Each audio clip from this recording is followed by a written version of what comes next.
Hello and welcome to another episode of the HappYness Helix Podcast. We have a guest here today and like our first guest, a few people that I definitely wanted to have on the podcast as a guest. Why? Each of these guests have inspired me by who they are and how they are, not necessarily what they are, but who they are and how they are. So today's guest is a dear friend, and we both go back 43 years, and we were in school together, right? The other connection that we have is my father's name is Gowri Shankar, and my guest today is Gowri Shankar. Gowri and I have been great friends, and we were part of the gang in school that people remember. Not always for the right reasons, but for reasons that brings a smile to their faces, right? We were outstanding students, mostly standing outside of class, never in class, right? So, and both of us, I think we took different routes. And here we are, doing very similar things. So one thing that was common to Gowri and Cheenu, or GS as I was known in school, and Gowri still calls me Gowri GS, is that whenever our classmates, friends, their mothers invited us home for a meal, if Gowri and GS turned up, they were very happy. Why? Because we would do justice to whatever was made. And the other thing is that both Gowri and I, before we sat down, and in Chennai, in the 80s, you sit down on the floor, most places to eat. And so Gowri and I will both sit down, and before we sit down, we will unbuckle our belt if we were wearing one. We'd open the button on our pant because we knew that it would become a tough fight for the trouser to keep pace with what we were going to consume. So the other joke that we have, I don't know whether I should call it a joke, but that's all of us in classmates in school, we've been trying to find out what Gowri does. Right? He's one of the most prolific investors, serial entrepreneurs, and more important than anything else to me, he is one of the most wonderful human beings that I've known. So Gowri, happy to have you here, and as much as you tried to wriggle away from this, I didn't let you. So, you're on. First of all, thank you for having me as one of your early guests. As I told you, I think you should have a celebrity and not me. To me, you're the celebrity. I thought that will get me out of it, but no. But I'm excited to be on it, and I'm glad I'm here. And I'm glad you traveled to Chennai to record this with your team. It's unbelievable. So I can't say enough about the 43 years we have known each other. And I cannot even believe it is 43 till you just said it. I still see it like it was yesterday. Absolutely. Yeah, Absolutely. it's just the idea that, I don't need any ramp to start a conversation with you. It's always there. Yeah. It's a unbelievable thing that every human being should be blessed with friends like you. So I'm a lucky one. So thank you very much. As am I. As am I. So Gowri, this is part of the title of the podcast is the HappYness Helix. And this is something that I picked up over my years of working with individuals, teams and all of that. And I realized that it's very simple. Wherever one is, whatever age, wherever they are in life, this moment is it. And in this moment, we have a choice. Making one choice helps us take control of our lives. However, it also means that I have to get on the arduous, effortful initially, path of taking responsibility for myself and where I am. The easier option, but it's not a useful option, is to abdicate responsibility and say, why the fill in the blanks is my life like this? Why am I here? So the HappYness Helix is wherever it is that a person is, it starts there. And I say going up, it's a combination of a very steep, downward sloped steps or a rope ladder. And it's a spiral. And there are about 6 landings on the way up. The 7th one is the same one that we start from here. So it repeats itself. The first landing is where we are. Responsibility. This is it. I'm responsible. If I do that, then chances are it'll get me to the second landing through a series of steps. There are methods, processes. And that is, I have a reasonably good attitude. And if I have a reasonably good attitude, it takes me to the third landing, which is I'm supported, I'm liked, people want me. And if there is a paucity of resources, chances are that that person might give it to me than to another person that they might not like as much. Which brings me through another series of steps, which is what I'm going to focus a little with you on. The 4th landing, which is I set and achieve my objectives by design consistently, predictably. Which then, naturally, if I do that enough number of times, will lead me to the 5th landing, which is I am reasonably more confident in myself, my ability. I think that I can do more than I've already done. Which takes me to my 6th landing, which is I'm going to take on larger objectives that is not just going to be focused on me, but on, let's say, society or community or whatever it is, the world. And if I have that kind of thing when I wake up in the morning, right? Something that you said yesterday at dinner stuck with me.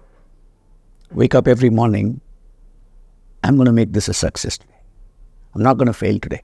So if I have a larger than myself objective, chances are that, when you wake up in the morning, when I wake up in the morning, we'll say, you know what, I'm going to make this work, right?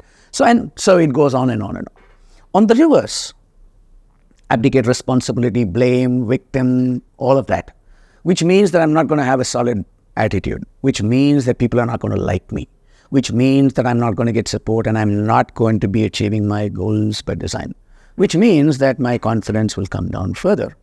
And which means that I will take on smaller and smaller objectives and it's a downward slide. So this is the HappYness Helix. I'm hoping to build a community where it supports people who are part of the community, where they can share their success stories, where they can share their challenges, the questions that they have. And hopefully this podcast will be a way of getting people like you who've you've been there, you've seen this, you've seen so many entrepreneurs on this kind of a journey. So that's the structure. Obviously, I have a few questions written down, but I didn't share that with you, right? So I'm just going to be starting off with, what are your thoughts on this structure and how have you seen it in life? Does this sort of resonate with what you might have seen, both in the upward direction and in the downward direction? And what observations do you have? Before I answer, right? First, congratulations on starting the podcast and releasing episodes. I know it is a hard run, and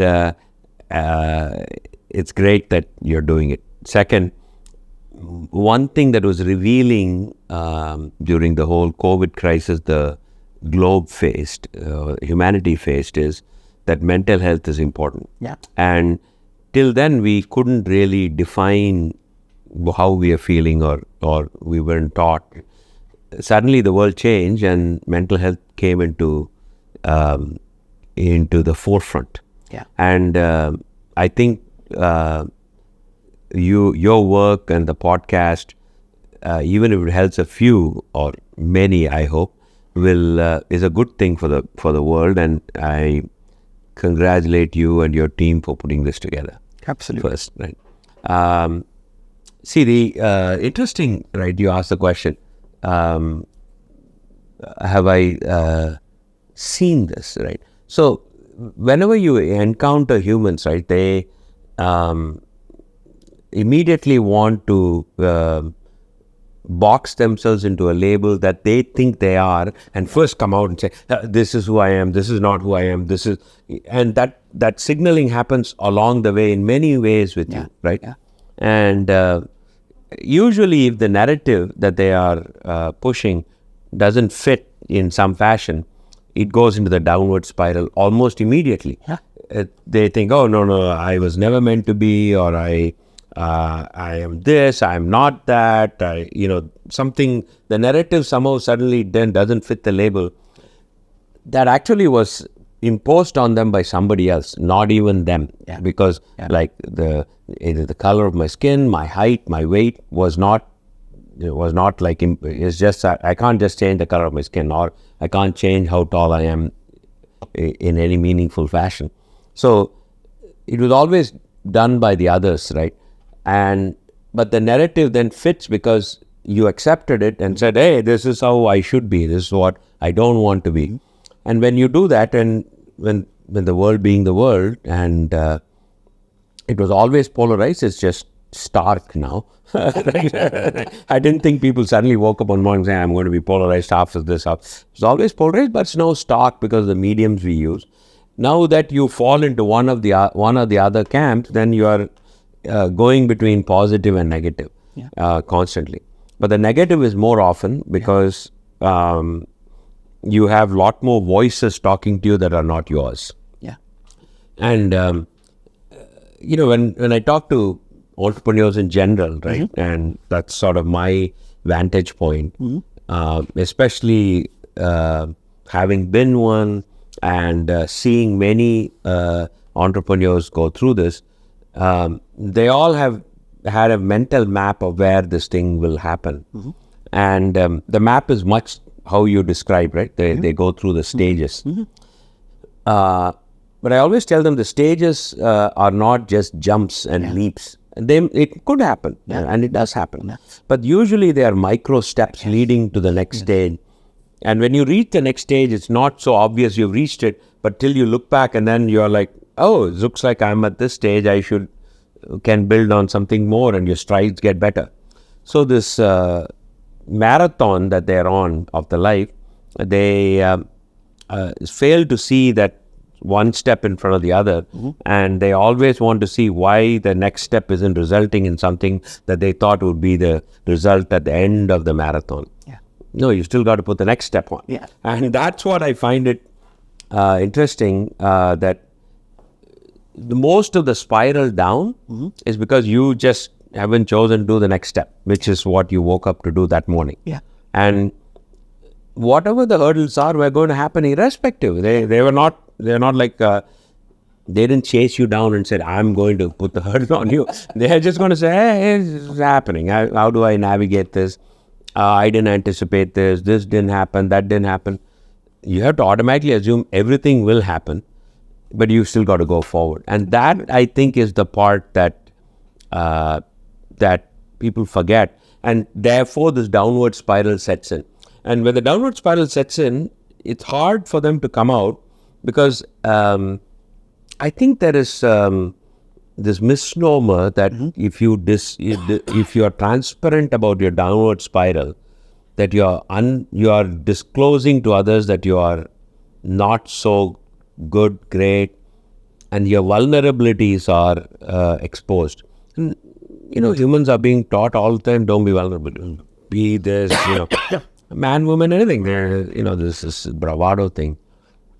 But I truly believe that, I got here because so many others decided that they will be part of this journey. Absolutely. And I'm sure that I exposed my vulnerabilities a lot to them, and I can distinctly recall when I didn't, and the spiral downward happened.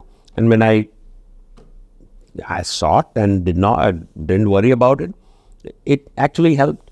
And the collective wisdom of the world will actually help you get to the steps much easier than usually when you're in a spiral down, you're by yourself. But when you're spiral up, you're with everybody. But the world tells you when you're in a spiral up, it's you. When you spiral down, it's the world. It's actually the reverse. And we, at least technology-wise, we suffer from this, single human, big personality, solved world hunger. Every one of these things had lots of great people associated with them, and I'm sure that they had the right vision to get there. And entrepreneurs are no different in my mind, because what they surround themselves with is what gets them to the next step. And the minute they close those people around them, they go down. Yeah. And they can't get out without them. Absolutely. So, long-winded answer like I always give you, but Very insightful, right? And this is one of the things that I've loved about you, which is that it's that raw intelligence which is tempered by the experiences that you've had. And it's not some book knowledge. It is real life knowledge. And you've seen this. And like I have, you also, I think at some points of time, you've experienced it, you've come through it, and then you retrofit a method or a process or a structure on what happened. And I think that's what most human beings do. So thank you for that. Because one thing that you mentioned, right, that you found yourself on the slide, right? When did you notice when did you understand that you were on the slide? 1. 2, what did you do yourself? And you said something very interesting. Asking for help is only possible by strong people. Did you? yeah. So there were many times I've found myself that I was sort of on the downward slide, and some of early stages of my life was surprise. I actually didn't know I was sliding down. I just woke up and I was like, it's going wrong, this is not working, etc. And at that time, the first time I actually felt I was not going anywhere was I was in a job, and I was thinking the job had a location move, and I was only doing it because it was a job, and I wasn't into it, and it was playing in my mind so much, and I had just ran into this friend of mine. She went to MBA school with me. And by just happenstance, I was just talking to her what she was doing, etc. And she was doing something interesting, and she said, "Well, why don't you come and do this?" I mean, and I said, "Yeah, why not?" Right? And the trigger for me was, "What are you doing? You're doing what? You should do something else." And although it seemed like a very nonchalant thing, the trigger in your mind was usually when it listens and says, "Hey, this is the trigger." And that journey was, for a long, it went on, and that actually set me on a completely different path. And I, later on, in one of my startups, I partnered with 2-3 other people, and we had fundamental philosophical differences. Wow. And we had raised a lot of money by then. So now, do you stick with it? Because it was not that philosophical as in we will go this company take this way, or we'll take the company this way. That can be resolved usually because they are just, what I would like to think, you go through a door and sometimes you can't come back, and you live with that decision. But when it's value based, where your values don't align with it, the trigger for me was that wasn't that that this would affect the entire startup. The trigger for me was, do I stand for my value despite the opportunity to be economically very fulfilling or maybe wealthy. And this was a sort of a struggle, right? Because we had raised a lot of money, we could go somewhere, and it looked like we could go somewhere. So going back to that time again, right? A person who served on the board of the startup was talking to me and said, "Are you happy?" And I was stunned by that question because, hey, you invested a ton of money on me, and these guys, are you saying you're happy? And I said, "Why do you ask?" He says, I don't know, I just feel you're not. And so I want to know, if you're not happy, that's okay to learn. I said, I'm struggling with something. Then we shared what the value differences were. I said, well, what's the worst thing that can happen? You walk away and start again. You've already done it, so don't worry about doing it. But you will never be able to live with yourself compromising a value because it'll haunt you for a long time. Turns out that was extremely wise advice. These conversations are less than 1 or 2 minutes, right? And now when I ask me the question, did I know? A lot of the time I knew, and I would struggle for months, weeks, and live with it. But a 2-minute conversation can be the trigger. Says, okay, here is the clarity that comes in, right? And it happens. I mean, it happened 10 years ago when I said, okay, should I not be running a company and should do something else? And I felt like that's not me. I should be running a company. Again, living somebody else's. Yeah. You've been running companies for 20. You got to be running a company. Nobody asked me to run a company. Nobody expected me to run one. Yeah. And my wife said, Anandita said, hey, what's the big deal if you don't run it? The world won't stop. It'll turn. Yeah. And you will find something else to do. Yeah. And that set on a different journey. Found, like-minded people to do investing with. So there are small slides, big slides. But if you listen to the world around you and know how to tune it, the small slides won't become big slides. Small slides even happen every day. You get frustrated, you slide and you think, oh, this is happening to me. But you have the tools to kind of say, hey, I understand, and then you come out of it, right? And that, I think, is, I tell entrepreneurs, look, your startup, whatever that is you're going to do, is going to hit this trough of adversity, and no matter how good it is. And you take every startup in the world has hit that trough of adversity. Yeah. And by then, if you have figured out how to wake up the next morning and come out, you actually are increasing your chance of success logarithmically than if you just say, I have the best product, I have this, everybody has got, you can't have the best idea. Yeah. Because if you have the best idea, automatically 1,000 other humans already have your idea. Absolutely. You can't be the only guy. Absolutely. So these things that happen, how do I go, your key question, how do I go about it?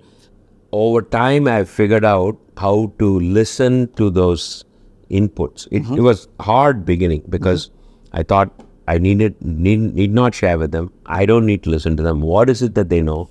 And but when you allow that input to come in over time, the unconscious stream just wakes up, and that allows you to say, hey, this is fine. We'll find so when slides happen, you got to go find a footing, because you can't just stop in a slide. So when footing happens, then you know how to keep moving around and say, hey, okay, I this is good. I can get there. And that, I think, unfortunately, is never is not taught. Both the mindful presence and mindful listening is not taught. And it's unfortunate that meditation isn't pushed further. Because everybody thinks, oh, it's just calm my mind, actually. Correct. And I completely believe that my mind is most awake when I try to meditate. Absolutely. Every day, right? Absolutely. It's most awake. Yeah. All I'm trying to make sure that during that time is not that my mind is awake or mind is asleep, but that my mind has the capability to take inputs. And is it still drawing this unconscious stream? Yeah. And I think the amount of sort of differences I make, or increments, are so minute. When you do that, you get there. So, to listeners and to the viewers of this podcast, We apologize for the background noise. We are in Singara, Chennai, as it's called. And there are some drums that are being beaten, maybe because Gowri and I got together. And furthermore, there are some fireworks that are going off, definitely because the two of us got together. And without speaking, we were almost color coordinated. Right. So I think apologies for the background noise. Hopefully, and this is another thing that I missed out in our introduction. Gowri is known for his booming voice, right? And therefore, hopefully, it was Gowri who was speaking then, and he might have drowned out the drums and the firecrackers. Right? So,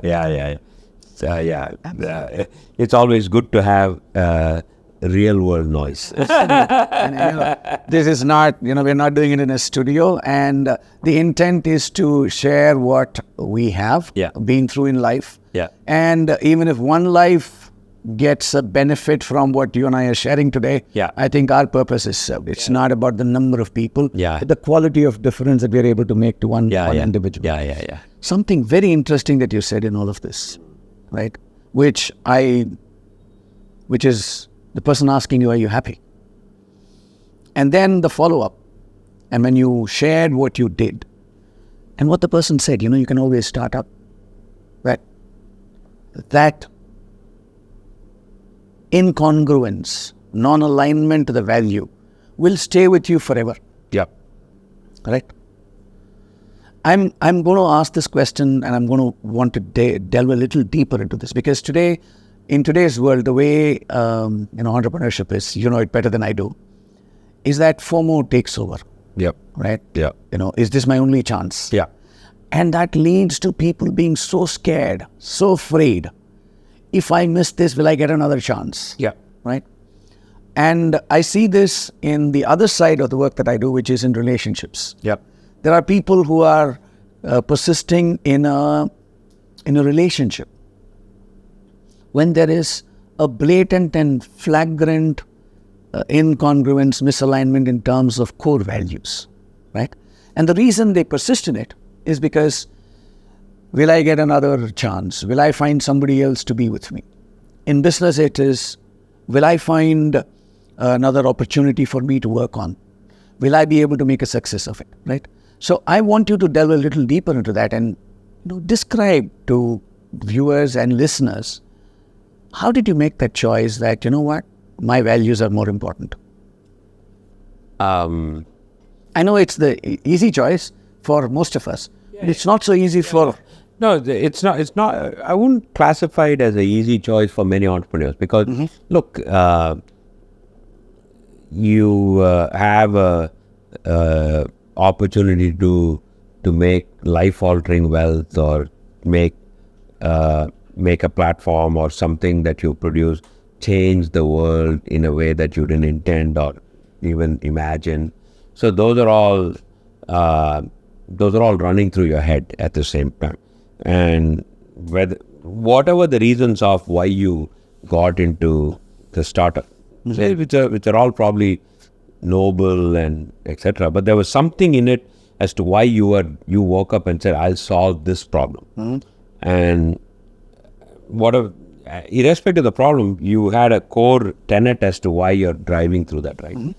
And that sort of tries to override saying, no, you can live with this, you can live with it's okay, they don't do this, this is the way startups are done. This narrative is fading. It's the way you got to fake it till you make it. You just make sure that you're alive, and then you have therefore you can get by with all that, right? So it's not an easy thing, right? But I think at some point you got to say, hey, is this what I absolutely want? And that question you need to answer, I think, not because, more importantly, because can you live or not live with it in, much later in life, because that decision will haunt how the startup runs. Yeah. And if you're a founder, that has a meaningful impact on the company. And in this case, it was easier because there were two that were on one side, two on the other side, and so it was starkly clear. So maybe the decision was a little easier, and it was obvious to the others to ask me that question. But I think your core reasons why you do a startup is not just, hey, I found this opportunity, is a different way of a new widget that can solve this.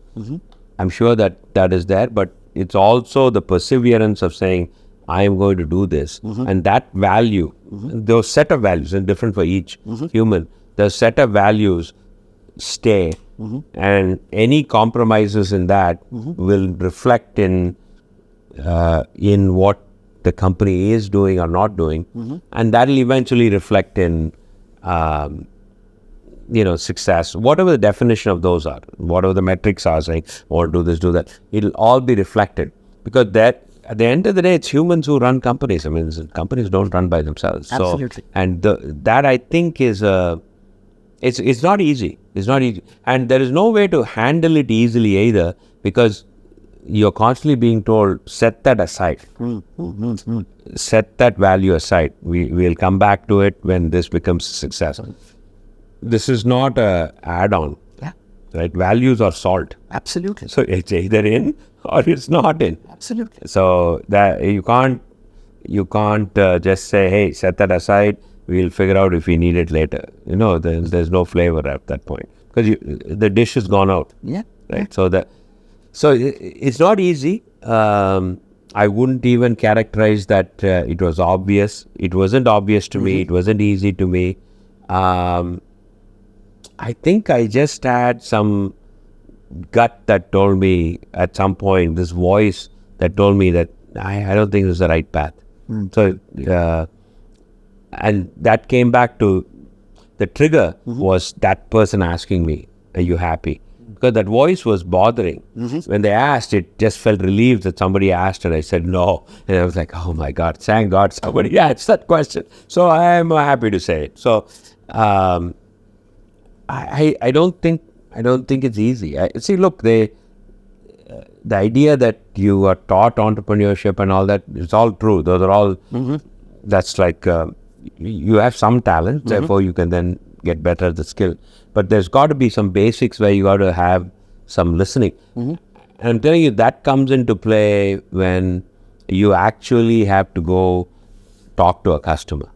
Because you got to let the customer actually tell them how they're going to solve their own problem using your product in a way that they're more excited than you are even them solving it. That's when you see that, oh, that is how this is going to work. There's nobody who can just come and say, hey, you have to buy this. Yeah. I mean, buying doesn't, when people say, oh, no, I can sell anything. No, people buy things. You are enabling the buy. So that skill, right, to figure out how to listen to those things is important every day. Whether it's your value or whether it's your day-to-day things, I think it sort of comes back. To me, at least, I was open to listening when that person asked. It was just a trigger. It wasn't that I didn't know, but I needed to know. And you could say, well, you needed to get validated. Well, if that is the case, that's true. But I needed to know. Yeah. Is it a figment of my imagination, or is it something? And if it's so obvious to somebody, I need to probably pay heed to it. Yeah. Totally agree. Yeah. One fascinating thing that you said, and I want to dial a little deeper on this one, which is, you know what? I have a product or a service. I need to make the user of these services, right, more excited about how they're going to be solving their own problems or making their lives better using the service or product that I have to offer, right?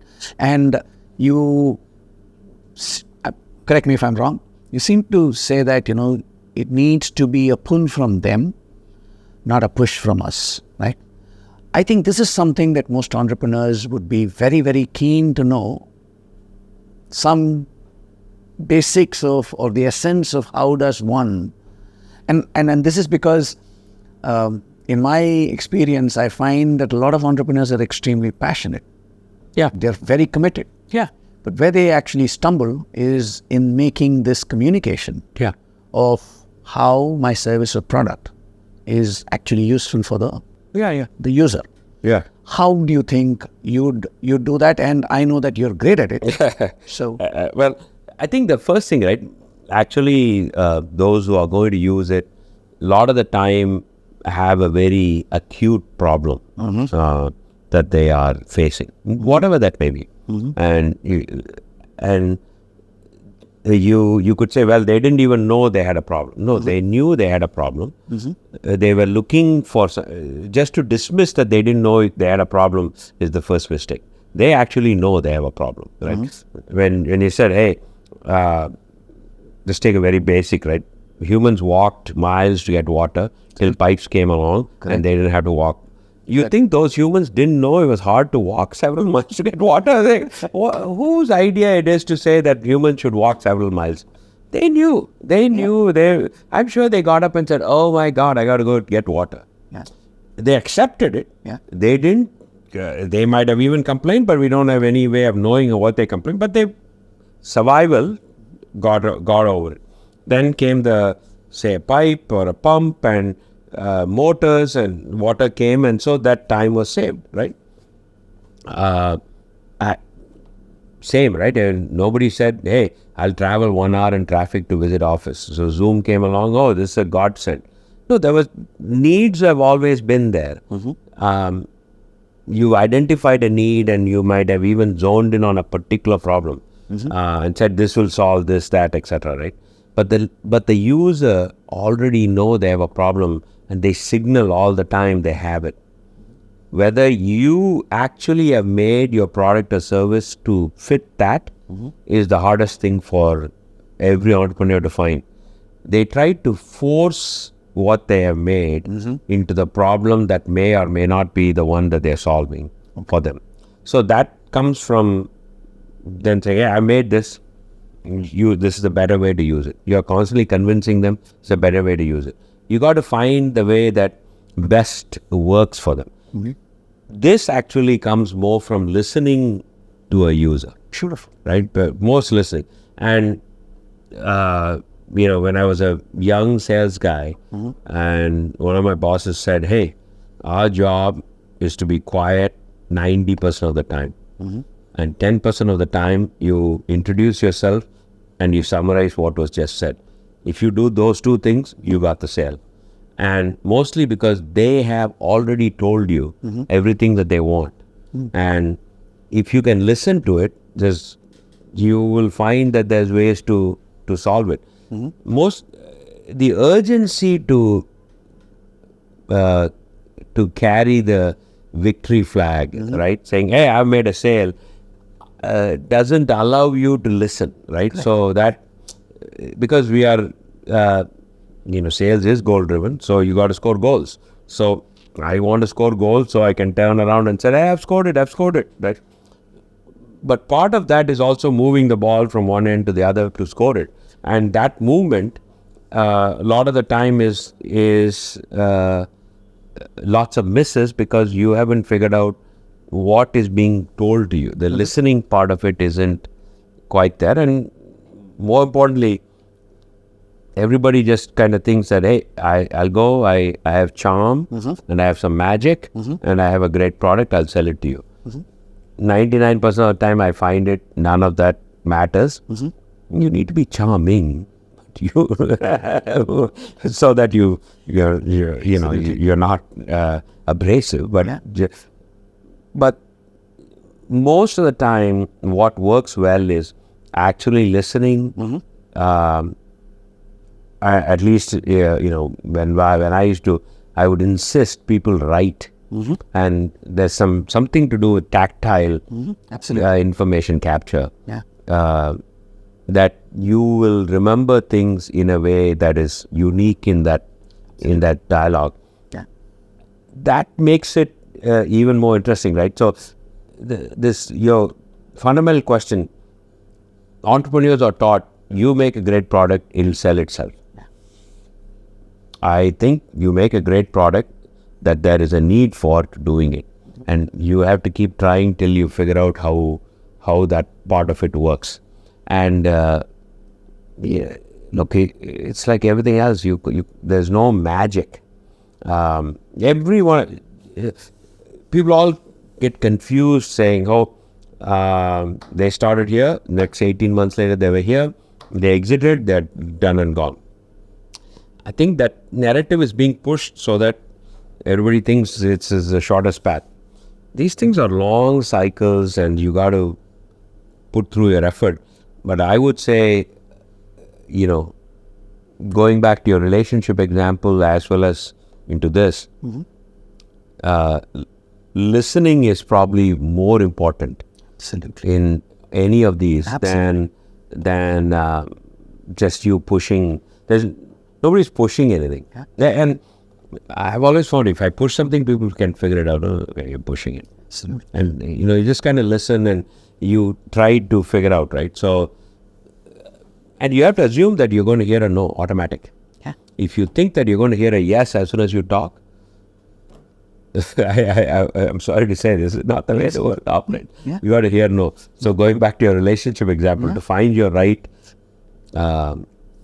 partner, I think you got to listen. And I think especially, right, I'm more and more convinced, right, this is sort of going off. Look, now the methods of finding mates at the moment is through apps and this and that. I mean, some very different methods than the ones that were before these came along, right? There were many methods, but this is the most latest method, right? So, you don't have to be vulnerable. You can be completely transactional, or at least seems to me that way.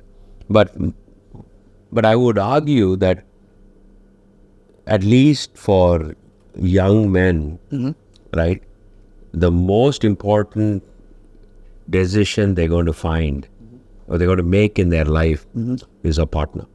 Yeah. The most important. Yeah. It has implications that will last their entire life. This is one of those go in the door, undoing is such a long cycle and painful thing. Painful. For young men is the most important. Finding the right partner that essentially will change the course of their life.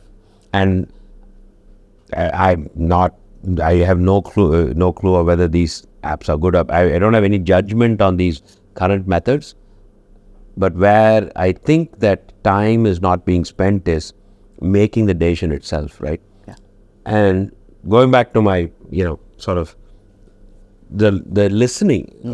If you say that this is a way for me to meet rather than this is a way for me to just sort of, end, then the listening will become extremely important in finding a partner. I think it's a single most important decision young men can make. Women, I think, have it slightly differently, but young men have today, because they are living on screens, and I think the interactions are lower. It changes. It will change the trajectory. It will completely change the trajectory of one's life. Sure, people get divorced, people get separated. These things happen. Look, the undoing has lasting effects, right? But the doing, if done well, has equal amount, as great success. Absolutely. So, I'm going to come to one of the statements you made here, but I just want to recap, and it sort of links in with a few of the steps that we have on the HappYness Helix. So, for example, I have a great attitude, leading to and supported. That's the third landing. I think a few of the steps that I've realized and I actually share with my clients is, one is listen to understand. Don't listen to respond. Listen to understand. So just be there. And how do I listen to understand? Active listening. I'm there. Very useful if I can listen from a know-nothing state, which is I do not have any preconceived notions I'm not making assumptions about why you're saying what you're saying. So listening to understand is one. Another step that I use is what I call suggestive appreciative inquiry, which is basically, if you have, for people who are listening and not watching, it's very simple. On the y-axis, on the top, you have positive, and the y-axis you have, on the bottom you have negative. X-axis you have ask and tell. So you have 4 quadrants. Positive ask, positive tell, negative ask, negative tell. Because neurologically we are wired to avoid pain. 5 out of 6 neural circuits is for avoidance of pain. So most people, they default to the negative. So which is negative ask, which is a sarcastic statement or a detrimental statement, right? And that comes from a place of anger and fear. So can we switch it to a positive ask or a positive tell? Right? That's one of the other steps that I talk about. The third thing that you mentioned was that, write. Whenever you're meeting with people, write. The tactile thing. Incidentally, I always used to be telling people that write. And, there have been studies that have been done that, if you type and you write, what you write, you remember more. And I was puzzled.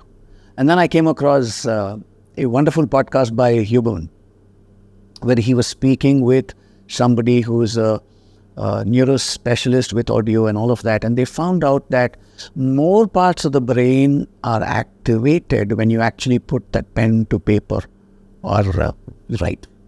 There are 2 or 3 parts of the brain that are used when you're speaking, listening, and all of those things. But a larger number of parts of the brain get activated when you write. So to come back to that in terms of how do I get people to make it their solution. So if we can embed a command not command is too strong a word, but embed a suggestion in and put the answer into the question itself. A little like what happens in the movie Inception. They will wake up and say, this is my idea. This is what I thought of, right? And that's, I think, one of the things that you mentioned. What I want to come back to is on the relationship. I was a little taken when you said, young men, and 3 times. And I said, when is Gowri going to be politically correct? Right? And he's going to be gender sensitive. And then you said, young women have it different. Right? I'd like you to dial a little deeper on the differences that you see, because you know what? This is not scripted. And this is a wonderful piece of, I'd like to know your thoughts on why and how it's different for young men and how it's different for young women. Look, I think it's not being politically correct or gender sensitive. See, I think the wiring happens in a way that when, and whether it's historical, I'm sure there's enough data, I'm sure there'll be a lot of people say that's not the case. In my opinion, the path that men take and therefore how they get to through their life, right? The implications on happiness, wealth, which are all the usual metrics that they are being measured on, the validation, the reinforcement, etc., happens in a fashion that is at a better velocity when there is their right partner with them. The women, on the other hand, right? And if you sort of look at the way they are wired, they know how to go about, at least in my mind, they know how to go about it in a fashion that best is for the world. The men are constantly thinking about themselves, and the women are thinking about the world constantly. And therefore, when you find the right partner, the men have a shot at a path that will give them happiness, because it's not just self. Because the world doesn't operate on self. You got to just fundamentally believe the world operates in a bigger circle. And if that is the case, you ought to have a partner that will allow it to be unlocked. The reason I kept saying young men is I think it is a deficit. I'm not being insensitive to gender, but the deficit is higher in young men versus young women. When young women take their time, and I think by the way the society is organized, the society is signaling to them, their approach to choosing mates is completely wired in at an earlier stage.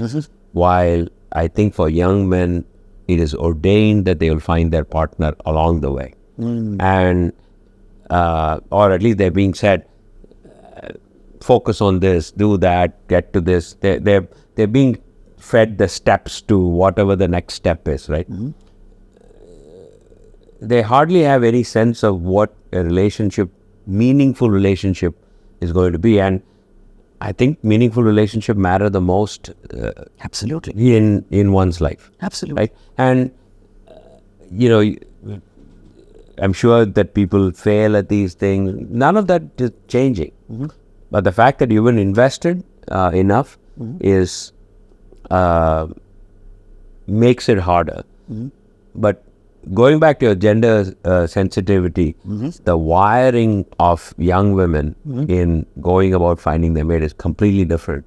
And they invest the time and investigate in their approach to finding a partner. While I think young men are just, at least in today, it's extremely just kind of going along, and it's either completely closed or completely open or transactional, while you're making the most important decision, more than any job, any exam, any certification you can get.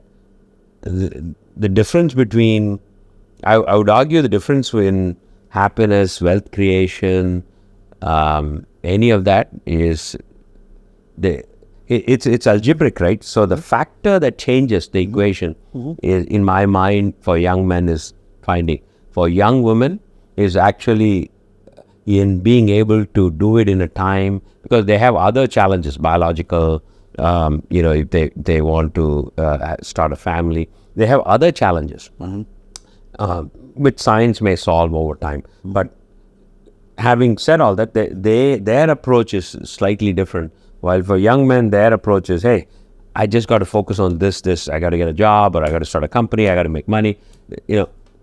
All of that is true, but only if you have the right support to get there. So going back to your HappYness Helix, in these steps, I fundamentally believe that you got to have the right support that goes along. Absolutely. And I think in modern day, that seems to be your partner. And I think the young women, their approach is as to attaining, because they invest much more in finding the right partner, they know how to move along the path, and they just wired. I mean, the society or the wiring, whether it's biological, neurological, I have no idea about all these things, but their wiring is, I find it dramatically different. Science supports that. Science supports that women, the part of the brain that makes those decisions, those choices, the tough choices, is about 3 to 4, sometimes 5 years ahead of men. So around the 19 to 21 age is when women are able to clearly distinguish those choices. What's good, what's not good, long-term consequences of actions now. And there are various studies, but all studies seem to agree that it's significantly slower for the male of the human species. Yeah. And that happens around the 25th year, sometimes to the 27th year. Yeah. Anything between 23 and 27. Yeah. So you're spot on. Yeah. In terms And the current methods, right? Whether it be apps or whatever they choose to finding their partners, right? The current in vogue is dramatically different than before. There is either courtship, introductions, the world, family, others feeling that this is a way for them to meet, etc. As that dissipates, I'm not saying it is not happening, and the other goes in, then it's you and a screen and a swipe. So that in my mind is not I don't know if it's healthy or not healthy, but I think it's different. And as we move towards this more about, hey, I can make it, I just don't need anybody else, etc. I think it becomes even more difficult if they don't understand. In this algebraic equation, the relationship quotient is going to be extremely important. Yeah. And majority of the time is with partners, and then there's parents, siblings, children, but there's that which is the highest, and you pick the wrong one. Yeah. It can be undone, but it takes time. I don't think anybody seriously and sincerely gets into a relationship thinking that it'll get undone. Yeah. Right. And then most people who get into a relationship, they're looking at it for keeps. Yeah. Right. And what I tell people is that's the one most important relationship, because that's the one you choose. Yeah. It is the one that you choose. Yeah. Others you're not choosing. Right. It's chosen for you. Yeah. And children are not chosen. This is the one relationship, and I therefore say this is the one most important relationship. Yeah.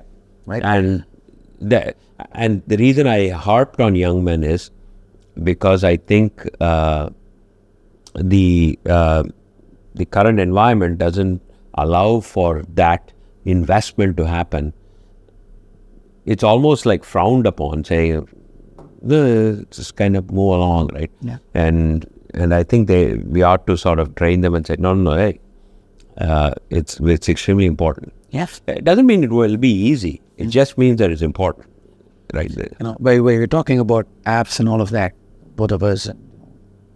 When Shruti, my daughter, we were looking at various options, and I asked her, do you have somebody in mind? And she says, no. So then I asked her, what do you want to be doing about it? She said, my friends, they suggested some of these apps. So I said, what do you want to do about it? She said, no, that's not for me. I don't feel all right, because I don't think I can make out anything from looking at a screen and at a resume. However, I think, people are, there is this certain, today the food delivery apps are doing a great job, and people are cooking less and less at home, right? I think it might be one of those technology opportunities where, you deliver a mate home, so to say, and this is chosen for you kind of thing. I think, that's on the slightly flippant and light side, but yeah. I'm just going to take a little shift, right? Let's assume that, there are some entrepreneurs out there, young startup entrepreneurs out there, and they don't know whether they're on the up or the down. Because most people today, they're like hamsters on a wheel. They're just running and running and running, and they're tired.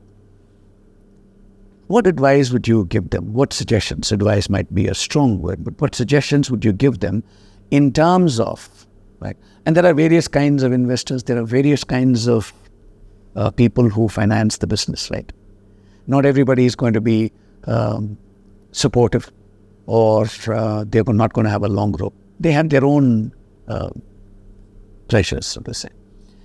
For an entrepreneur who, for example, ideally, feels that days are going by in a blur. There's so much that they are doing. And every day they are feeling like, I didn't get much done. How much more to do?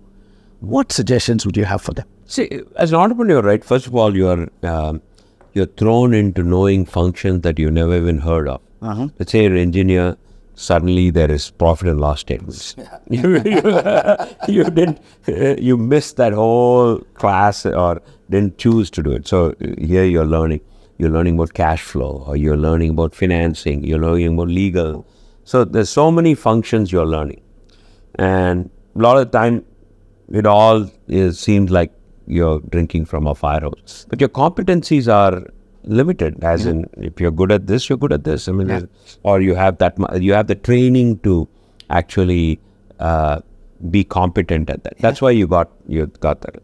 doesn't mean those other functions are less important for the startup and in fact may have more consequences, right? And for the entrepreneurs, right, first acknowledge that you don't know everything. That's number one step. The fact that you got to just get up and say, I know it all. I know how to do profit and loss statement. I know how to reconcile books or how to book revenues or how to do a customer contract. No, you don't. Right? Let's just call it the way it is. Whatever functions you don't know, just acknowledge you don't know them. That becomes easier saying, what should I do going about solving? Lovely. Right? Lots of tools out there to solve it. You can find co-founders who are good at this. Find teammates that are good at this, right? The key for an entrepreneur is making sure they know they don't know. Number one. Second, minute they accept that, then you find people that are way better than you in knowing those things you don't know and will make you therefore better, right? You acknowledge the team sport, whether you're playing with 5, 11, doesn't matter. You know, you're playing a basketball or 6 with volleyball, 11 with cricket. It's a team sport. Yeah. There is no, at least company is a team sport. There are other things you could do individually well. You could build good products, which is with you. But the formation of the company and serving the larger, the larger society is a team sport.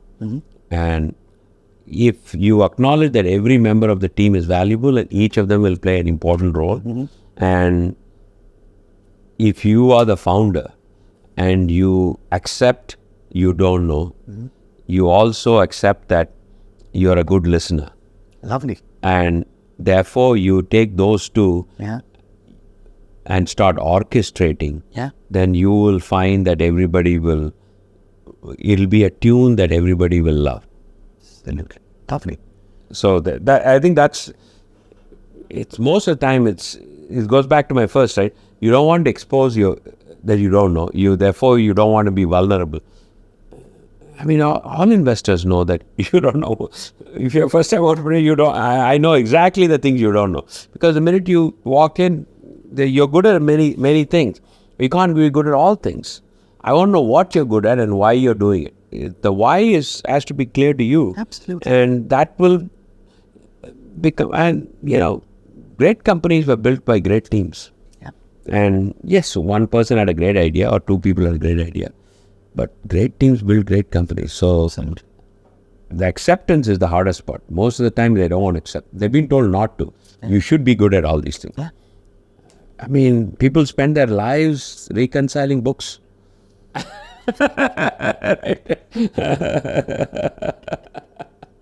Their whole lives. Yeah. So why should you be good at it? Yeah.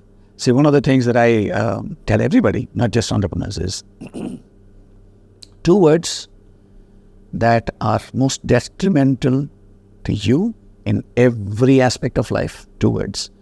And 4 words, the exact opposite of that, which can be liberating and the greatest thing that you can do to grow. And I ask them, I'll help you. The 2 words, the first word is I, right? And you just need to find the second word, which is the biggest stumbling block, obstacle in all of life. And the average time that it takes people to find the second word, average time. The maximum time has been 3 days for one person. The shortest time has been about 30 minutes. The average time is about 3 hours. And then they find out that what I'm referring to is, I say it's a conversation stopper. It's a relationship killer. And it does not help you at all. And they go, I quit. I hate this, that, all of those things. I say, no, it's I know. It's I know. And the most important thing that you can say to grow in business, in life, is I might not know, or even better, I do not know. Yeah. Because when I acknowledge I don't know, I do not know, then I can start looking around for who in my circle can help me fill that gap of where I don't know. And like you said, I cannot be good at everything. And I should not be good at everything, because then I'm not doing something that I can be great at. Yeah. Right? Just by, the jack of all trades, master of none kind of thing. So I think, So I think very interesting that entrepreneurs need to know what they don't know. Yeah. How do you think that they can go about that? See, I think most entrepreneurs, right, there is some flicker in them that says, I want to do this. I don't think it just happens saying, I should be an entrepreneur. There's got to be some flicker. And when that flicker happens, it's clear that why it happened to you. Then you try to kind of push on that to see if there's more light. And sometimes you find it, sometimes it just dies out. So when they do find it, right, because you discovered the flicker and made it the light, immediately you're thought that you can find all lights. And no, you could find that light. And most good investors say, hey, would like to invest in, teams with co-founders, because people have complementing skills, right? That's one. Second is, it's lonely at the top, right? You're the only guy. Everybody's thinking you know everything. Well, you don't know. But others know that actually the others know you don't know. It's only you who think that they don't know. It's very clear to me. So entrepreneurs, right, when they sit back and say, hey, what is it that I can solve most effectively that's within my control? It'll be that sphere that allowed them to make the flicker a light. Right? There's whatever that thing is that pushed them and got there. The rest will be obvious. Hey, either they don't enjoy it, or they're not good at it, or they should find others to do it, etc. And nobody's judging you for those things that you don't. It's just not being judged. But in your helix, right, the happy, right, you go through steps, and if the more you acknowledge I don't know, then you don't fall at the spiraling. Absolutely. So then you keep moving up. That's the series of steps you do, and I find it extremely useful because people teach you things unknowing, and everybody's a good teacher. In my mind, everybody's a good teacher. You just got to listen to them. This goes back to my thing. You listen to them, they know how to teach you. It can be anybody. It has nothing to do with where they are in the social strata of life. Everybody is a good teacher, and as you listen and they teach you, right, you then say, oh, that's good, and when I combine it with this, this and this, and add this team, I can then navigate to the next step. It's this navigation from places, from steps that you, as you put it, is deemed as natural, but it is actually very, it has to be, it is something, it almost has to be intentional, and but it has to be natural. I mean, that's the trick in this thing. I have to be intentional in knowing how to navigate through the steps to the next places. If I am not intentional, you're automatically down. And you have to automatically think that this is a mirror, that you're constantly looking at this. And most of the time we are trained to look at the bottom, the negative, because it's easy.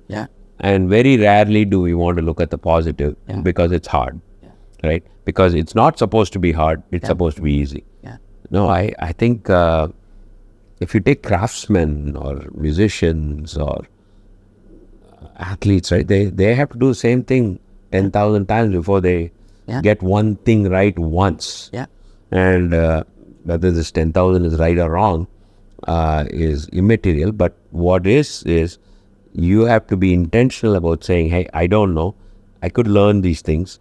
But in an entrepreneurship journey, you can't learn everything. It's not an individual journey.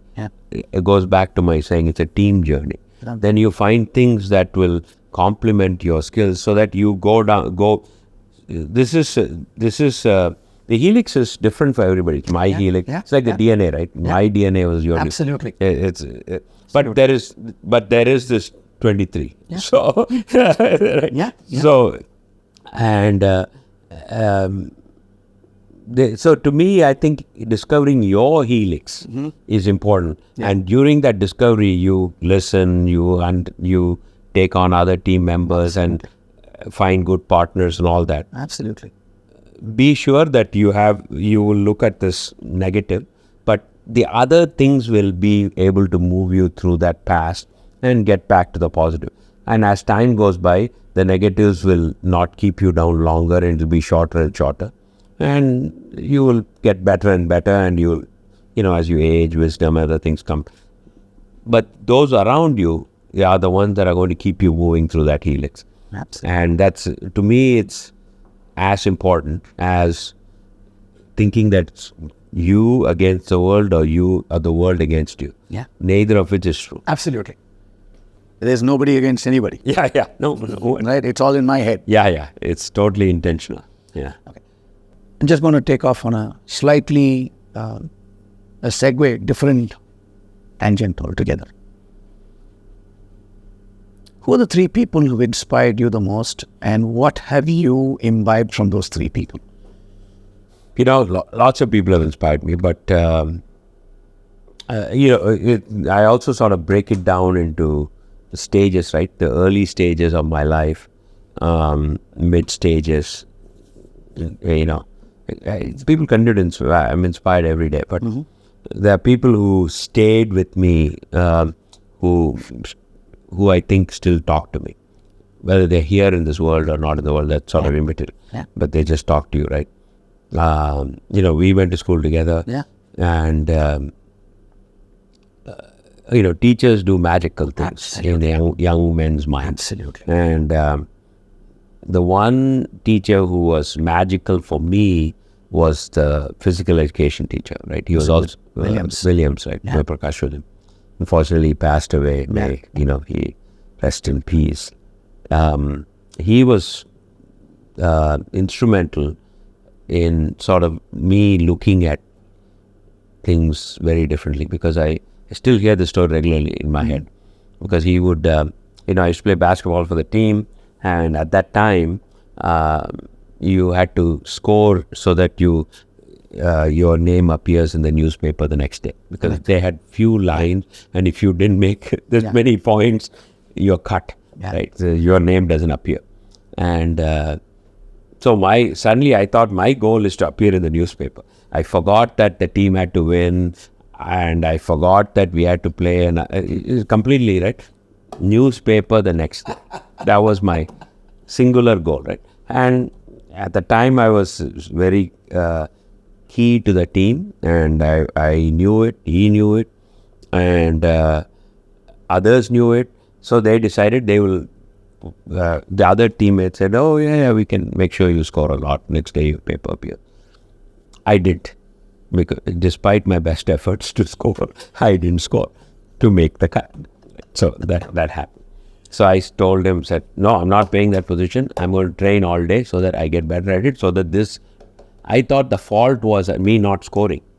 And then he told me, look, I'm happy you are willing to sweat it out hours a day to get better at it. He said, the truth is, you're good at this. You've decided you want to be good at this. I'm not saying you shouldn't go do it. But at this point, there are already people doing it. Our goal is to win against the other team, not for you to appear in the newspaper. Wow. So if you continue to practice, I'm happy that you practice. It's okay. I'm not going to stop you. So at best, you're going to be the next best mediocre player on our bench, playing that position. Next best, not the best. The next best on the bench. You're in the starting lineup. The next, So I can hear him saying, yeah, totally. And then he said, look, the reason we win is because you're taller than the other boys. You stand in the middle, you grab it, push it out to the, basketball at home. So you push it out and that guy scores and we win.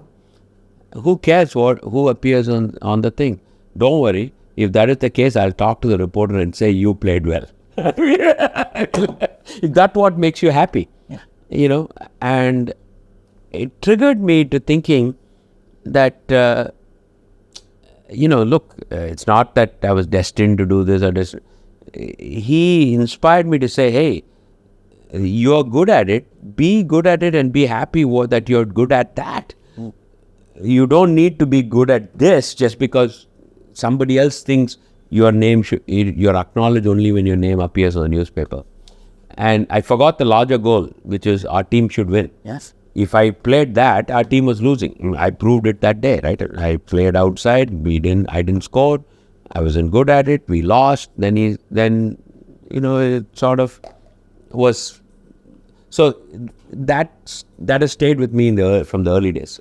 Teachers, every teacher played an important role, but this one, I spent a lot of time with him also, so that I think is also somewhat meaningful. And I bet, like you, if anybody who played sports underneath him had inspiring stories. So Absolutely.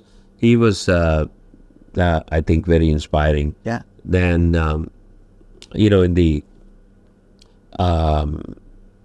sort of when I went to the US, right? The early days, I was, there was not the amount of information available before you went to what actually it is was dramatically different, and you didn't. So you went with some bias, and then you find that those were myths. Then you had to survive and make through, and lots of people made it. At that, in the early stages, in the first, say, 10 years of being there or close to that, I think a professor bet on me, said, I think he gave me a teaching assistantship and helped me through paying tuition, and he bet on me. And I asked him much later, this is maybe 4 or 5 years ago, what was, I didn't fit the profile of other students he had picked before. They were from IIT or, some famous engineering colleges, etc. I didn't do IIT. I did BCom in Vivekananda College in Chennai. So what made you sort of take that bet? He said, I was not sure others would show up for teaching jobs every day. I knew you would. And I said, I went back to say, I said, that's interesting you said that, because I think I played in the basketball team because I showed up for practice more than I was good. And there were other people who were equally good than me. And I showed up every day. Yeah. And he said, I knew you would show up. And he says 90% of the battle is getting people to show up. Then I can tell you what to teach. It's not difficult. But you said, are you there? Yeah. Can I bet on you to be there? Yeah. So, he was a inspiration. My first boss was a big inspiration. He taught me a lot of things, but the thing that the whole listening and tuning and figuring out, in many ways he planted the seeds I built better along the way. But he was inspirational in the sense that to me he said, all you ought to be good at is decide what you want to be good at and be good at that. The rest will follow and fall in place. And it seemed very, I don't know, but I still talk to him, and he's older, etc. But he was very inspirational. These are all other people, right? My family wise, uncle of mine was very was very influential, very inspirational. Later in life, my wife has stood by my lots of vagrancies of paths I wanted to choose and all that. I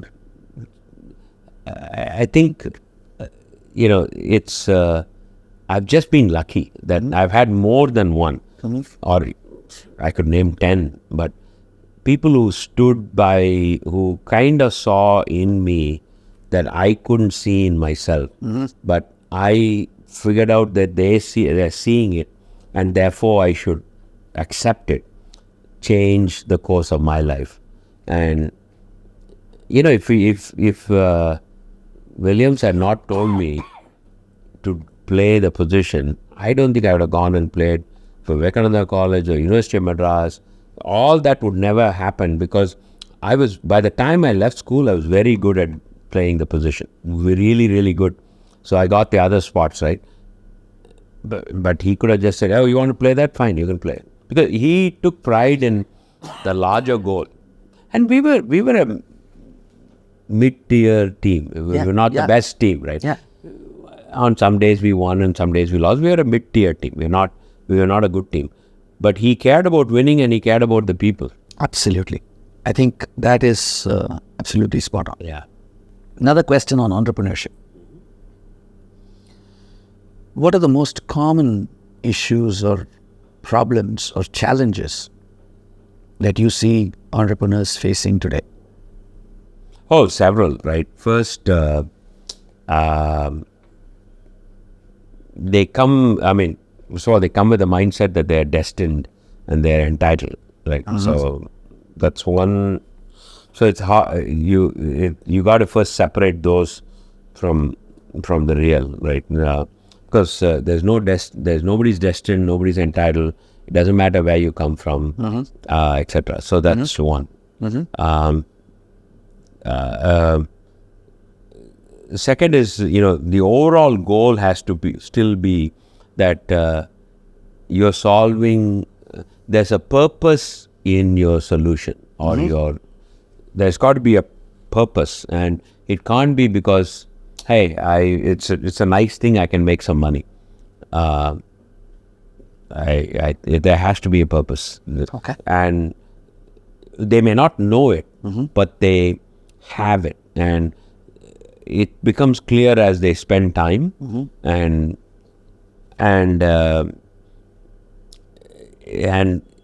to me, sometimes when you come across entrepreneurs saying, hey, I can be one, because it's been suddenly instilled in them that you have to be an entrepreneur. I think if you can't be taught, you can't be.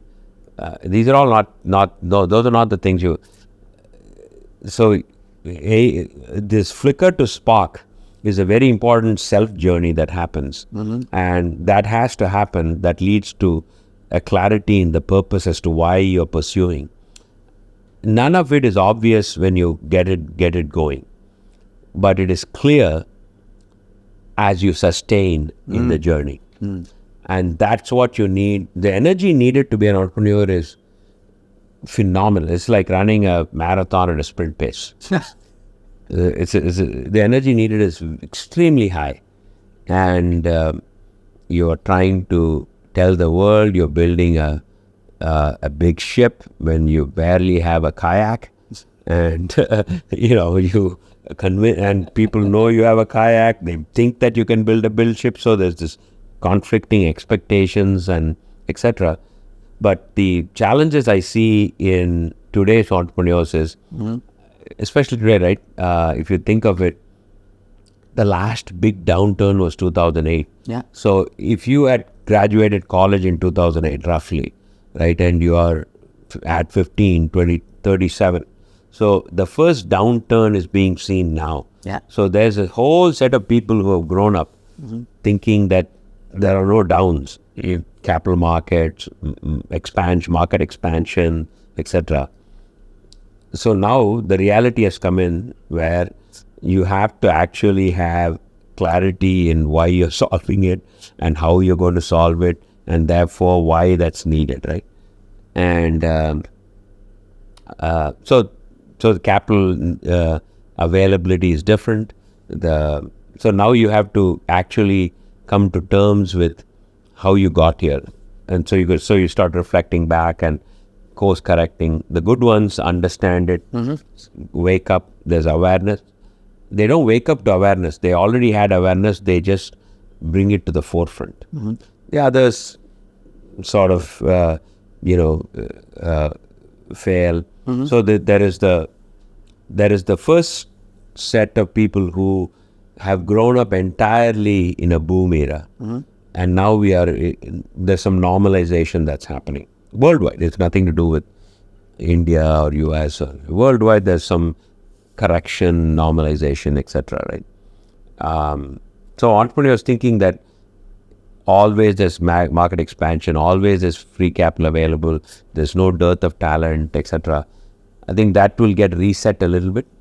So entrepreneurs who today, one of the challenges I see, and going back to the negative The downward slide. reverse slide, is they suddenly think it shouldn't be happening to me. The world is against me.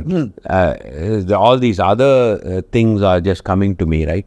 And I'm thinking, have you clarified why you got here? Inside, was there a flicker that led to a light, or were you just lucky? Hey, look, I'd like to win the lottery. Somebody wins it every day. I'm glad it's you today. But that doesn't make you an entrepreneur. It just makes you a lottery winner. Correct. If you can repeat it more than once, good for you. Right? But you can't play lotteries every morning, right? So you need clarity. While this blaming the rest of the world for why it's not happening, etc., is quicker now, because they haven't hit the successes that they have heard or even witnessed being part of something else where they sort of big jumps happen. The macro conditions that allowed somebody to go through or overcome hurdles in a fashion that might not have happened otherwise doesn't apply to you. So today's entrepreneurs, you got to figure out, was there a flicker that led to light, that led to purpose, clarity? Go back to basics and say, why am I here? Right? And if you really figure that out, it'll be clear to solve whatever the most recent adversity you're facing. Because the one thing that'll be common is there'll be adversity every day. The question is, do you have the energy to overcome it? Otherwise, are you going to blame and get down into the circle saying, I'm not this, I am that, market is not this, I had poor sales guy, terrible CTO, or whatever the fill-in I did not have. I hear that every day.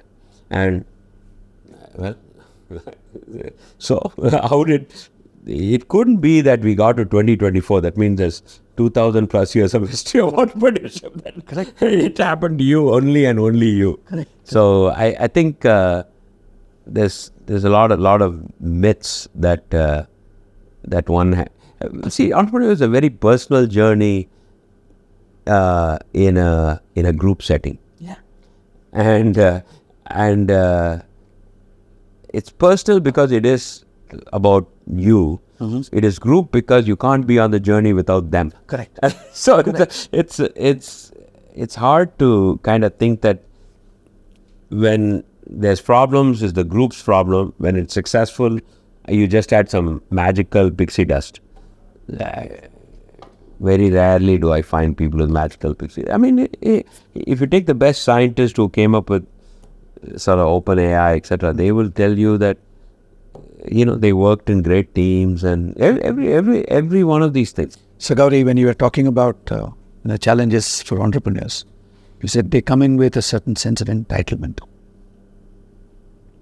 One of the common complaints that I come across is that they don't have time to do, they don't have time for the family, they don't have time to do what they're supposed to be doing, etc., etc. In Bangalore, there was this leadership enclave, so to say. And I was chairing one, what do you call it? I was the moderator for a panel. So I sat down and the next panel was going on and youngsters were asking questions. One of the questions was, how do we manage our lives, family and all of that, and if we want to be in startup? And a considerably successful entrepreneur, internet entrepreneur, said that at this age you should not be thinking about any other thing other than your business. Your life can happen later. Right now, you just need to have one thing. Sleep can wait, everything can wait. And there was a part of me that was cringing when I heard this, because I keep telling people that it's a blend. It's not a balance of work and life. It's not at all a balance, because balance means it has to be equal. It has to be a blend. This is the background. And this is something that I've absolutely admired about you, which is that you manage so many things, right? You're extremely busy with all of the investment-related work that you're doing. You have time to meet all your friends. You have time to make all the travel. And you have time for family. And you have time for us to go on our eating jaunts as well. Right? What's the secret? Look, thankfully everybody's blessed with 24 hours. So I don't have any extra hour in the hour. So I can't just say, hey, I have 25, you have 24. Sorry. Yeah. So everybody's blessed with 24, of which the same number of rest and other hours for your personal chores are needed, right? There are times when you borrow from one of those to feed another, etc., right? And these are all very cyclical, right? That every day has to be equal, allocated to everything. Probably is the first balance versus blend challenges, right? So if you were to blend it, then you'll have a flavor that is consistent over time. But at any one point of time, that blend will be more of one, less of another, and so on and so forth. It can't be the same the whole way, right? I think to a large extent, right, in the early days, I might have probably over-indexed on one of those over the others. Because I had the energy, or I had the right support of my family, or a great team, or all of the above to pull off all those things, right? But as you go along, you find the blend that works well for you, because it may not work for you, not work for me, and so on and so forth. But this idea of balance is I don't know that I don't understand it very well. Absolutely. because that means that you have you are depriving, while to me I'm not depriving. I'm just deciding to borrow one or the other, and the next time I will then adjust it to get there. So it's not like it's not balance to me. So I like the word I like the blend you used. I think, see, the entrepreneurs, right? There's a mission, clearly, and the younger you are, the less are your responsibilities, because you may not have a family, or you may not have that many friends, or you could say, I'm not spending that much time. As you get to the mid, you get past your 30s and stuff like that, some of these have already creeped into your life. They are there. So first you got to get buy-in from everybody you are on this journey, and that by default they are also on this journey. Absolutely. The lack of acknowledgement that everybody around you is on the journey leads to this. How can I live? How can I have a balance? No, once you have a journey, they will also adjust, right? Yeah. There are days when I'm sure that when I walked into the house, that I was so spent, I could only give, 20% that day. So that means my wife would have to have carried 80%, right? Yeah. Then there was another day where I could carry 90. So it's not like every day, okay, I need 50-50, which is the balance, right? If you have good conversations with everybody around you who also is on the journey with you, I think it becomes less of a challenge, right? They will all buy in. They will form protective cocoons around you for you to function at this high rate. And then you come to natural steps. Then you say, hey, you know what? I can carry the load, etc. It's only when you get to the self, I only got to do this and nobody else can. Yeah. Without me, the whole world stop. That's when this blend versus balance.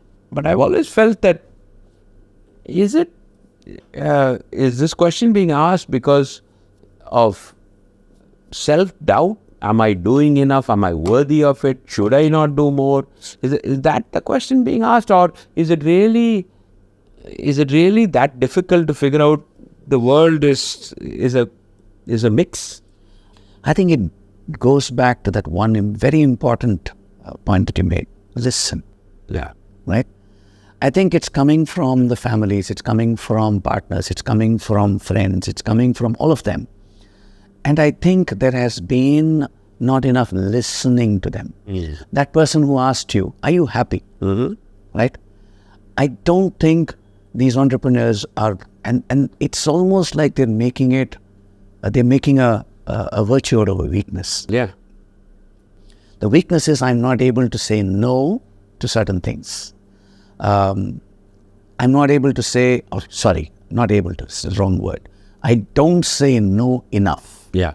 And you made the statement yesterday when we were at dinner, that the ability to say no is one of the most important characteristics, traits that an entrepreneur or a human being needs to have. Yeah, yeah. Because it's never a choice between a bad thing and a good thing. Yeah. Never. Never. Never. Never. That is not the one that's the problem. It's perceived equal important things that we need to forcefully say this. So one thing that I tell people is this. Very interesting. I do this exercise with people to help them find out what they really need to be focusing on.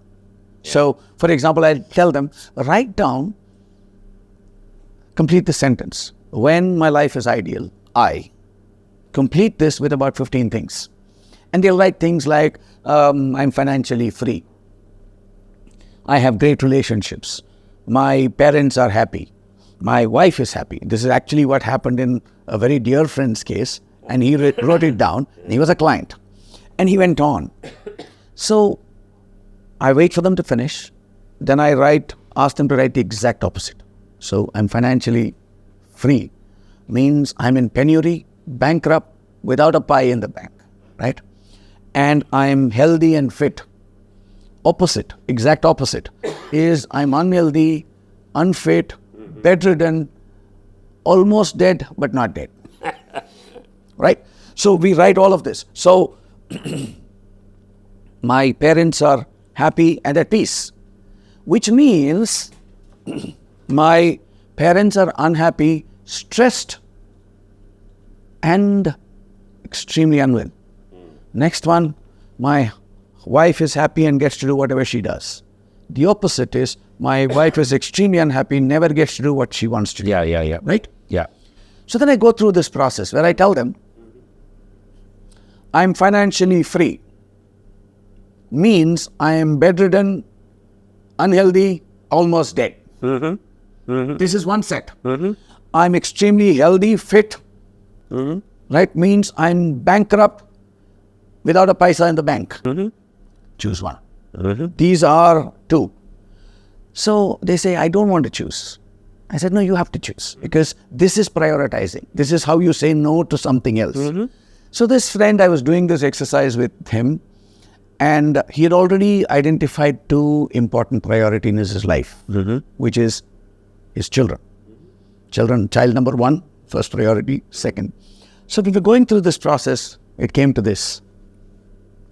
My parents are happy, peaceful, and at ease. Means my wife is unhappy, unhealthy, and never gets to do what she wants to do. My wife is happy and she gets to do whatever she wants to do. Means my parents are stressed, unhealthy, and unhappy. I said, choose one. He looked at me and I said, I don't like you. Right? I said, I don't care. Choose. Took him 20 minutes. Yeah. And he said, repeat it again. So I would repeat it because I have it all written down. Finally, he said,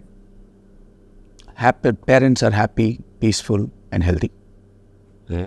That was priority number 3. Yeah. We went through the entire list and he found 2 more, Yeah. and then his wife didn't figure in that. Yeah. So I said, what are you going to do now?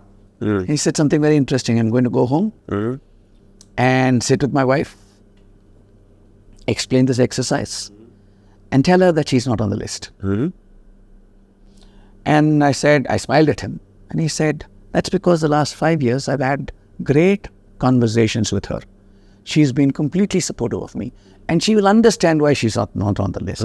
I think what you said about saying no, if I have this clarity, I need to have those open conversations. I need to be vulnerable, which is exactly what you said. I need to be vulnerable. I need to be able to go and tell my partner, my family, you know what? I'm going to take you for granted for the next 1, 2, whatever it is. And if it really push comes to shove, you let me know. And I need to make it safe for them to do that. Right? So I've been saying this. So I think it's sort of, when I see it in action with you, because I haven't, the longest I've seen you for a while is now. And you've been traveling like crazy. You've been doing all kinds of things. Yeah. But whenever I see you, I don't see a drop of energy. Not at all. So somewhere you're getting it all right. Right? I think that, and again, it goes back to that DNA. Every one of us needs to find out where our strengths are, what we need to prioritize for, what we need to optimize for. Absolutely lovely. I think, we can keep talking. Yeah, I know. I have one last question for you. Yeah. You sort of hinted at it yesterday. I loved it. But I couldn't record it then. So I'm going to ask you this question. What is that one sentence summary of your life? When true, right? And yesterday you made a very interesting thing. You said, hopefully that's the day I'm cremated.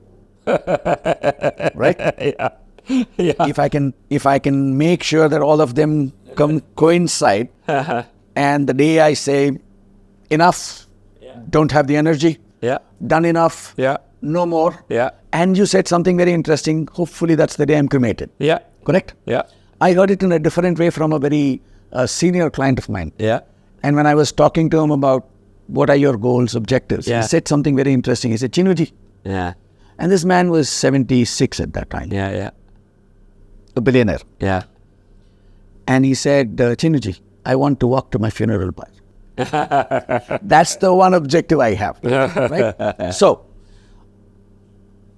I want you to tell me what that one sentence summary of your life is, that when it is true, right? Gowri will say, a life well lived. I'm glad you saved it for the last, because that's quite a hard one. I know. I haven't quite thought of legacy in general, but look, I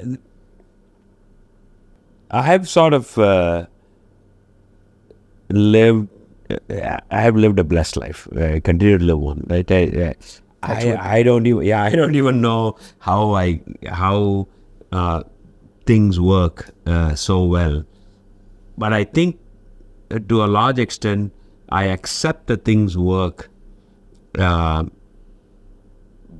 well. I do worry that things don't work well. That that's not going away. But the part of appreciating things work well keeps increasing, and this other part doesn't grow. So so by default it's depleting, right? If you were to look at it that way. But going back to your fundamental question, right? How do I know I've lived a great life? Is, to me, I think when it's all said and done, nobody remembers me whether it's good or bad, but they just said they were happy being with me. Wow. I don't think we can top that, so I think we should wrap it up. I, for one, will always say that. We've always been happy being with you. Yeah. Because you are a partner in crime. Yeah. Right? And today, the transformation that I see in you, and I'm sure you see that in me. Yeah. I think we're blessed to have each other. Yeah. I am. And for sure, happy to be with you. Yeah. And you're going to dinner now. Yeah. Look, this is what you're doing is I've been fascinated because it was unclear when you started, right? To say the least, it was unclear to you. Yeah. Forget to the rest of the world. It was unclear to you. Yeah. But you persisted on this journey, and there were I'm sure there were people doubting you every single minute, every single day, etc. But little did they know that mental health will be the number one thing in 2024.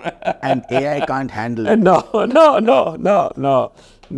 That wellness is such a huge category in itself. I think that is commendable for you to have had such a discovery, 15 years, right? Yeah. Because that's a long journey, right? Yeah. You could have easily given up. You had many things along the way that came, you could have done lots of other things. I mean, you're still capable of doing lots of other things, but you have decided that you will do this. The world is better that you're doing it. Thank you. I truly mean that. Thank you. Yeah, I think the fact that you are doing this podcast is, I like long forms because it allows for just general conversations and instead of sort of, clickbaiting and snippeting. But the key, I think, that you are doing is you're not packaging it. You're just saying it the way it is. And that, I think, is quite unique because it's not very internet friendly. It's not very internet friendly. And, I should acknowledge that, one of the two people have inspired me to do this in this form. One is Joe Rogan. Yeah. Right. And the second is Shane Parrish. Yeah. Which is, I think Joe Rogan's is much longer. Yeah. It can be very interesting. Yeah. But I think. No, and look, Joe Rogan was a comedian, right? Yeah. A stand-up comedian. So he didn't know what it was. Yeah. And he was acting in TV shows. And,